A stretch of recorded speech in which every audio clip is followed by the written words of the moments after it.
Allô? Oui, monsieur Touré, on vous entend, on vous entend. On vous entend, on vous entend. Allez-y. Ah bon, d'accord, moi j'entendais plus là, voilà, d'accord. Voilà, on vous entend. On se met à biais pour ne pas, voilà.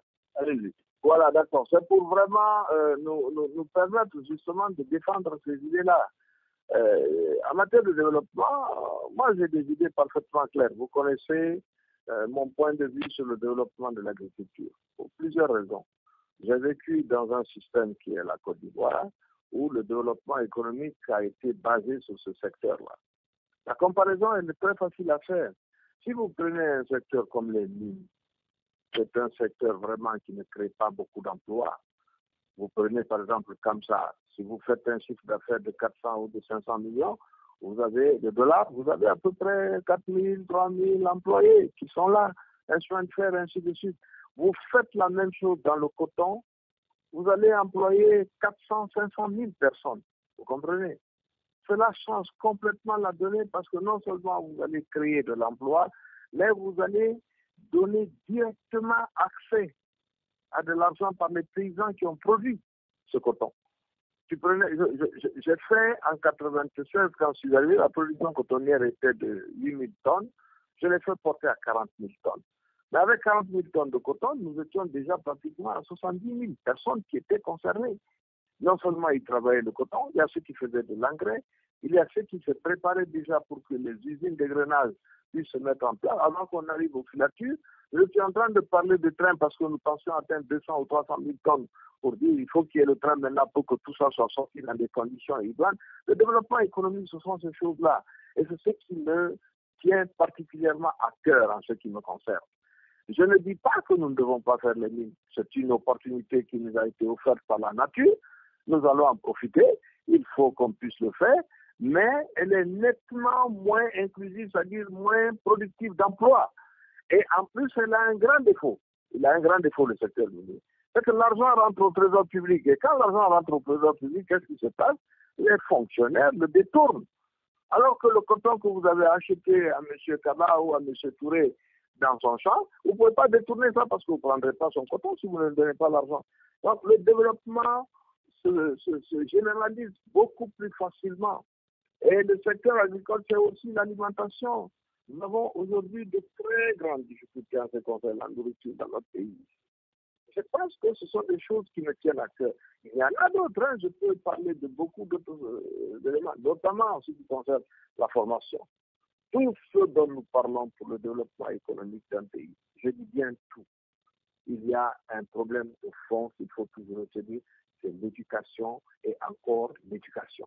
C'est un secteur également qui me tient particulièrement à cœur. Les infrastructures, vous savez que je parle tout le temps de l'électricité. Le fait de nous dire d'attendre jusqu'à ce que Caleta soit fini pour qu'on donne de l'électricité à la Guinée, c'est 2 années supplémentaires d'obscurité qu'on nous donne, de manque de développement, de perte de croissance économique, de manque d'emploi pour les jeunes, que je n'admets pas parce que les pays limitrophes qui ont 4, 5, 6 fois plus de production énergétique que nous, ont utilisé le thermique comme étant une possibilité. Le barrage, c'est très bien, c'est une très bonne idée.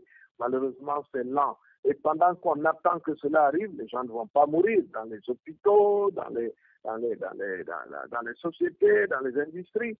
Il faut pouvoir développer également ce secteur. On peut parler de ça toute la nuit. Je pense que la fois où nous aurons le temps, je vais développer ce problème sectoriel de manière beaucoup plus claire pour vraiment mieux développer et faire comprendre les idées sur le développement économique et social de notre pays.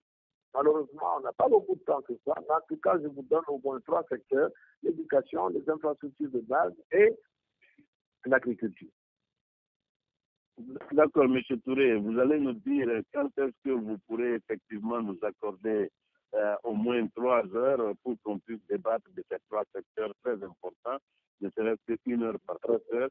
Comme ça, on pourra bien, voilà, on pourra se comprendre. Donc, on reviendra à vous pour que vous regardiez dans votre calendrier quel sera le jour approprié pour que nous ayons ce débat. Et même s'il faut le faire un jour ouvrable, je serai avec vous. Voilà. Donc, je voudrais terminer quand même sur un dossier sur lequel beaucoup de gens ont parlé, c'est le problème des salaires des députés. Je crois que, honnêtement, je comprends l'émoi des uns et des autres, les montants qui ont été indiqués, paraissent assez énormes. Je pense que certains comme nous, nous nous battrons pour que cela soit ramené à des montants beaucoup plus raisonnables pour être beaucoup plus en conformité avec la situation de notre pays. Mais je vous dis tout de suite, l'Assemblée nationale, c'est le vote. Et dans le cas présent, il y aurait une tendance plutôt à ce que ceux de l'autre côté fassent prévaloir leurs idées. Alors, ceux qui sont en train de nous taper dessus pour dire qu'il faut diminuer les salaires, je vous en prie, parlez aussi au RPG pour leur dire qu'il faut diminuer les salaires. Et si on avait eu la possibilité de parler du budget, on aurait mieux parlé également des fonds secrets qu'on octroie actuellement au président de la République et que les Guinéens situent à 1 milliard de francs guinéens par jour. Et que moi je dis que c'est 2 ou 3 milliards en réalité. Donc il y a beaucoup de choses dont on doit pouvoir discuter dans cette assemblée, ne serait-ce que pour votre information, et j'espère qu'on nous en donnera l'opportunité. Tout à fait, M. Touré. Merci beaucoup pour l'opportunité. Mais permettez-moi de prendre juste une dernière personne. Lui, il est de la mouvance présidentielle. Et il m'envoie des messages dire que vous avez tiré à boulet rouge toute la nuit sur la mouvance. Il n'a pas eu l'opportunité de poser une question. Et comme ça, nous allons lui permettre de faire son point. Et puis, vous allez répondre et dire votre mot de la fin. Lui, c'est M. Karamoko Kandé du côté de Cleveland, Ohio.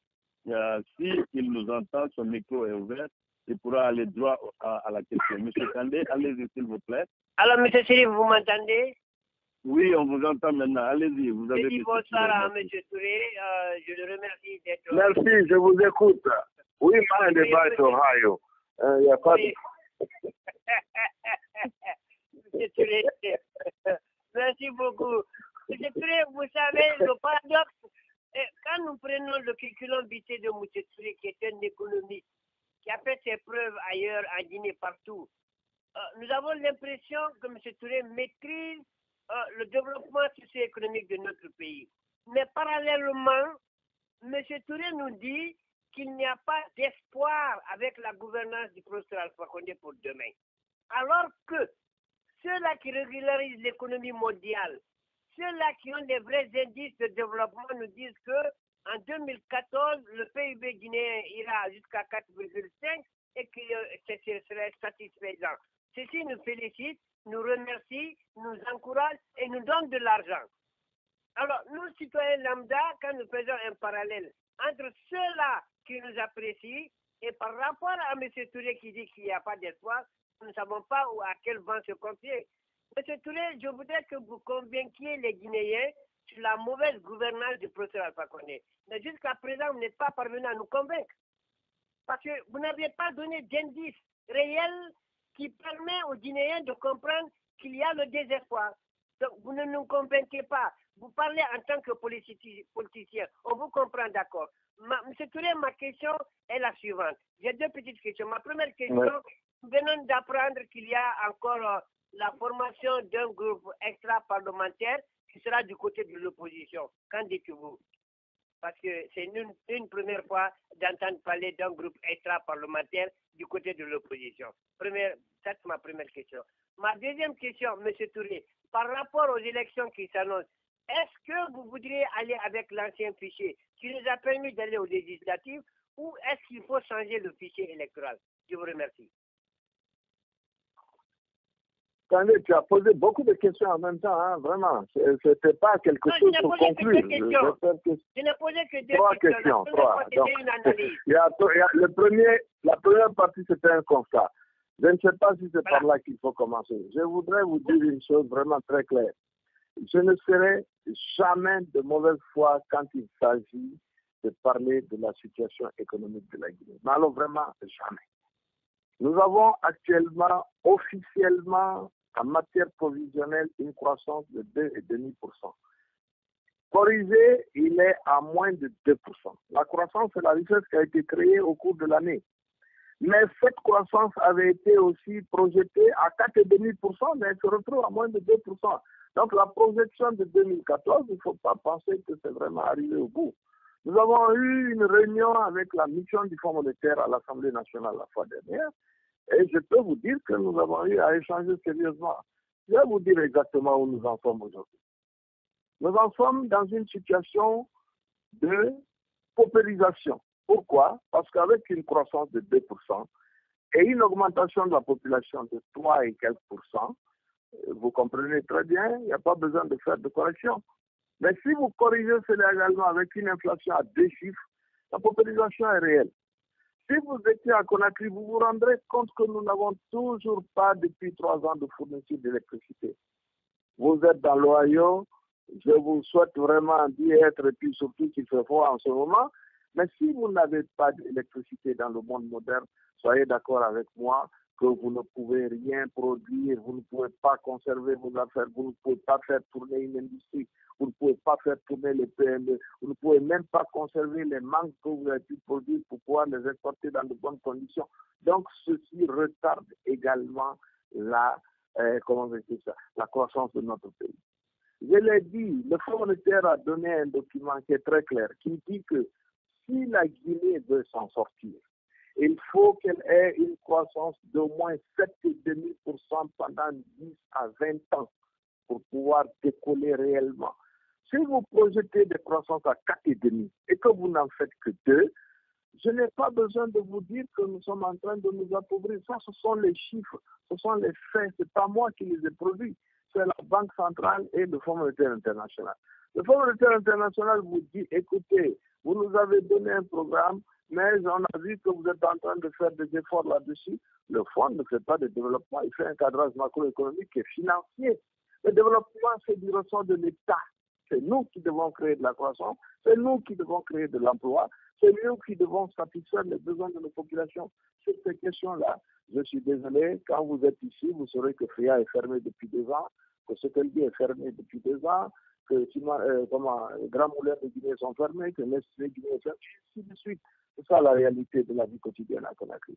Et que les gens galèrent. Ça, ce sont les faits. Un jour, j'aurai le temps, nous allons parler de ces questions. En ce qui concerne le groupe extra-parlementaire, je me suis prononcé là-dessus.